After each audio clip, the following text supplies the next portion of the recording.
Secretarial standard on general meeting हम कर रहे हैं और हेडिंग नंबर 5 तक मैं ऑलरेडी आपके साथ डिस्कस कर चुका था। अब हम पढ़ेंगे हेडिंग नंबर 6 प्रोक्सीज। प्रोक्सी के बारे में आपने जानते हैं बेटा। प्रोक्सी कौन होता है बेटा? एजेंट ऑफ शेयर होल्डर, जिसे मेंबर अपने बिहाफ पर जनरल मीटिंग अटेंड करने के लिए अपॉइंट करता है। तो सबसे पहले हमें सीखना है राइट टू अपॉइंट प्रोक्सी। ठीक है बेटा, तो आइए हम सीखेंगे right to appoint. A member entitled to attend and vote. A member, शाबाश, आप ध्यान दीजिए बेटा। A member entitled to attend and vote is entitled to appoint proxy, or where that is allowed, one or more proxies to attend and vote instead of himself, and a proxy need not be a member. ठीक है बेटा, आपने 6.1 heading का जो ये highlight में है, इसको ध्यान से सुनना है। A member entitled to attend and vote is entitled to appoint a proxy. जो मेंबर वोट कर सकता है, who can appoint proxy? A member entitled to attend and vote. ठीक है, तो दो बातें दी गई हैं। ठीक है, अटेंड एंड वोट, दो बातें यहां पर दी हैं। शाबाश, आप ध्यान देंगे बेटा। तो हु कैन अपॉइंट प्रोक्सी, जिसके पास मीटिंग अटेंड करने की पावर हो और वोट करने की भी पावर हो। ठीक है, और जहां एक से ज्यादा प्रोक्सी अलाउड है। ठीक है बेटा, अगर एग्जाम में क्वेश्चन आए क्या एक मेंबर एक से ज्यादा प्रोक्सी अपॉइंट कर सकता है, आंसर होगा इसका यस। एक से ज्यादा प्रोक्सी अपॉइंट हो सकती हैं इफ इट इज अलाउड। ठीक है, हाउएवर, आइए ध्यान से हम इसको देखें। However, a proxy shall be a member in case of companies with a charitable objects etc and not for profit registered under the specific provisions of the act. ठीक है बेटा, अगर सेक्शन 8 की कंपनी है, ध्यान से आप नोट कर लीजिए बेटा। इस पॉइंट के साथ ध्यान से नोट कर लीजिए जो ये शेडेड पॉइंट मैं पढ़ रहा हूँ। ठीक है बेटा, ये शेडेड है जो आपके स्क्रीन पर। However, a proxy shall be a member in case of companies with charitable objects etc and not for profit registered under the specified provisions of the act. अगर कोई ऐसी कंपनी है जो सेक्शन 8 में रजिस्टर्ड है और वो अपनी जनरल मीटिंग कर रही है, तो सेक्शन 8 की कंपनी, अगर सेक्शन 8 की कंपनी का मेंबर प्रॉक्सी अपॉइंट कर रहा है, तो जिस पर्सन को प्रॉक्सी अपॉइंट कर रहा है वो मेंबर होना चाहिए। बाकी कंपनीज के लिए ये जरूरी नहीं है। आइए, a proxy can act on behalf of the members not exceeding 50। A proxy can act on behalf of a member not exceeding 50 and holding in the aggregate not more than 10% of the total share capital of the company carrying voting rights. ठीक है बेटा, आप ध्यान से इस चीज को आप नोट कर लीजिए एक बारी। बहुत ध्यान से आप इस चीज को नोट कर लीजिए, प्रैक्टिकल क्वेश्चन है बेटा।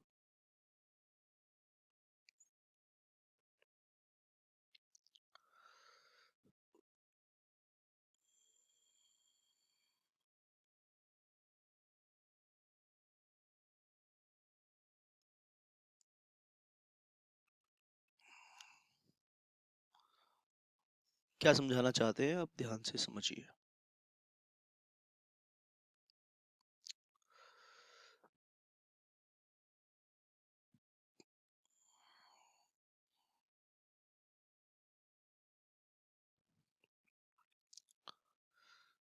देखिए, ये कंपनी है।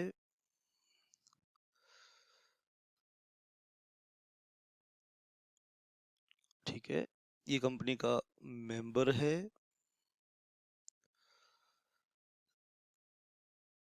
और कंपनी की एनुअल जनरल मीटिंग होने जा रही है।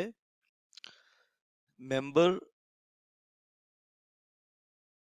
क्या ये प्रॉक्सी अपॉइंट कर सकता है? अगर इसके पास दो राइट्स हैं, एक तो राइट टू अटेंड इसके पास है और दूसरा राइट टू वोट इसके पास है, तो ये अटेंड कर सकता है। ठीक है, अब ये मेंबर, मान लीजिए एक्स को प्रॉक्सी अपॉइंट करता है। ये मेंबर एक्स को यहाँ प्रोक्सी अपॉइंट करता है, यानी अपने बिहाफ पर मीटिंग अटेंड करने के लिए और वोट करने के लिए भेजता है। तो एक्स, ठीक है बेटा, अब ये कंपनी है, ये कंपनी या तो एक नॉर्मल कंपनी है, ठीक है बेटा, और या एक सेक्शन 8 वाली कंपनी है, ठीक है।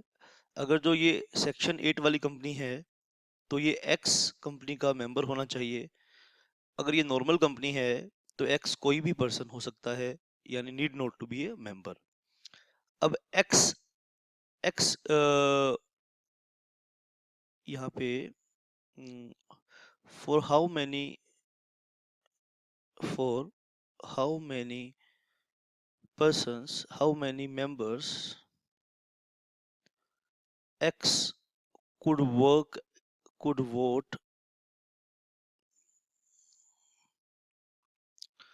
could attend and vote at the meeting. अब X कितने लोगों के लिए could vote and could attend and vote at the meeting, X कितने लोगों के लिए मीटिंग अटेंड कर सकता है और वोट कर सकता है, ये बहुत इंपॉर्टेंट क्वेश्चन है, ठीक है। तो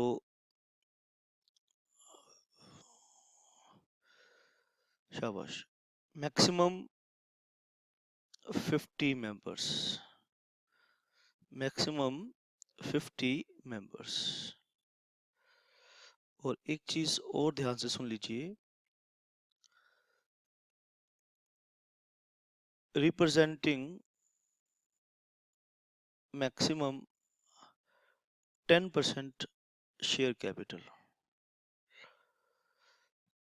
अगर मान लीजिए एक्स के पास, मान लीजिए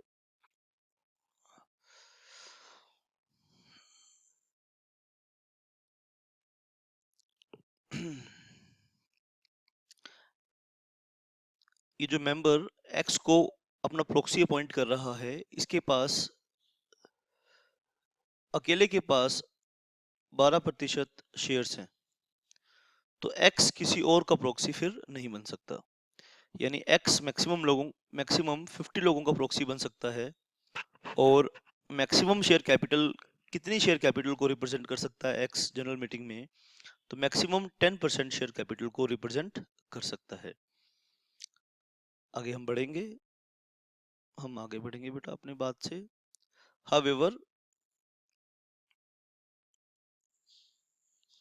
a member holding more than 10% of the share capital of the company carrying voting rights, आइए इस चीज को पढ़ लेते हैं बेटा।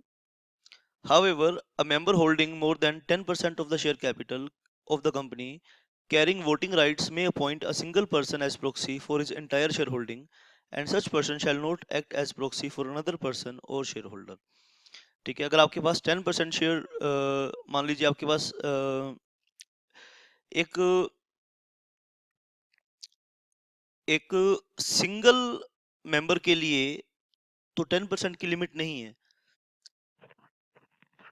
मान लीजिए आप मेरे प्रॉक्सी हैं और मेरे पास 12% शेयर कैपिटल है, तो आप मेरे मेंबर बन सकते हैं, मेरे प्रॉक्सी आप बन सकते हैं, मेरे रिप्रेजेंटेटिव बन सकते हैं, ठीक है।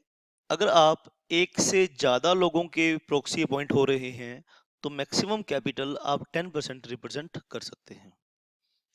आप ध्यान से सुन लीजिए इस बात को। If proxy is appointed for more than 50 members, he shall choose any 50 members and confirm the same to the company before the commencement of specified period for inspection. ठीक है बेटा। In case proxy fails to do so, the company shall consider only the first 50 received as valid. ठीक है बेटा। तो proxy का हमने inspection period जहां से शुरू होगा, ठीक है, जहां से कंपनी की जनरल मीटिंग कंपनी की जनरल मीटिंग शुरू होने से 24 घंटे पहले इंस्पेक्शन स्टार्ट हो जाती है। तो कंपनी के जनरल 24 घंटे पहले, एजीएम के 24 घंटे पहले प्रोक्सी, एजीएम के 24 घंटे पहले, ध्यान से सुन लीजिए बात, एजीएम के 24 घंटे पहले मेंबर अगर 50 से ज़्यादा अगर प्रोक्सी 50 से ज़्यादा मेंबर्स को रिप्रेजेंट कर रहा है तो उसे चॉइस करनी पड़ेगी किन 50 के लिए वो मीटिंग अटेंड करना चाहता है। अगर वो ऐसी चॉइस नहीं करेगा तो जो कंपनी के पास पहली 50 एंट्री आई हैं, पहली 50 के लिए एंट्री आई है, उसको कंपनी वैलिड मान लेगी। बहुत टेक्निकल है ये बेटा, पैरा 6.1 आपने इसे ध्यान से पढ़ना है। एक बारी लास्ट पॉइंट मैं दोबारा से बताना चाहता हूँ। If a proxy is appointed for more than 50 members, अगर अगर कोई प्रॉक्सी 50 से ज़्यादा लोगों के लिए अपॉइंट हो गया है तो उसे चॉइस करनी है कि किन 50 लोगों के लिए वो मीटिंग अटेंड करना चाहता है, और उसने कंपनी को कंफर्म करना है।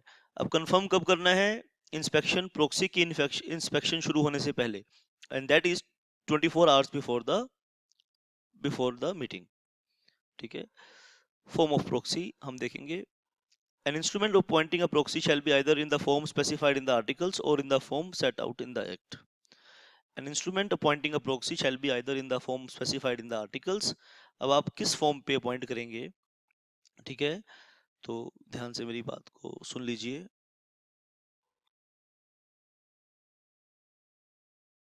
ठीक है, member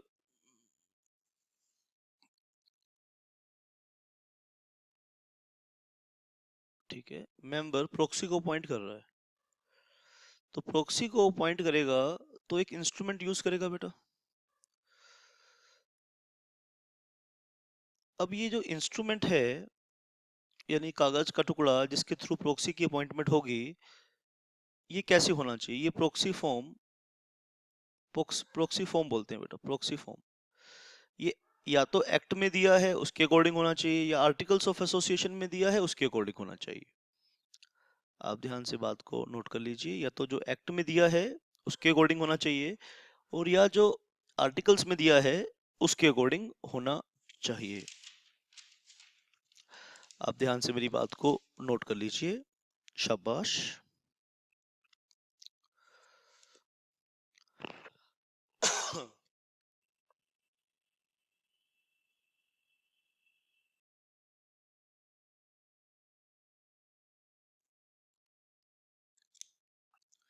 The instrument of proxy shall be signed by the appointer or his attorney duly authorized in writing. अब इंस्ट्रूमेंट, जो प्रॉक्सी इंस्ट्रूमेंट आप लिखेंगे उस पे प्रॉक्सी के साइन होंगे।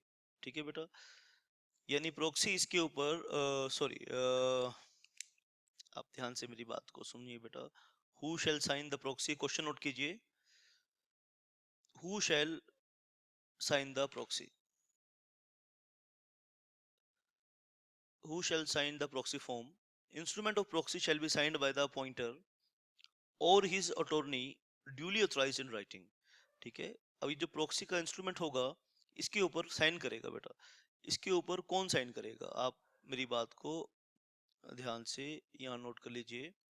यहाँ पे या तो मेंबर के साइन होंगे जो अपॉइंट करने जा रहा है, या मेंबर किसी को अथॉरिटी देगा इन राइटिंग और वो इस प्रॉक्सी फॉर्म को साइन करेगा।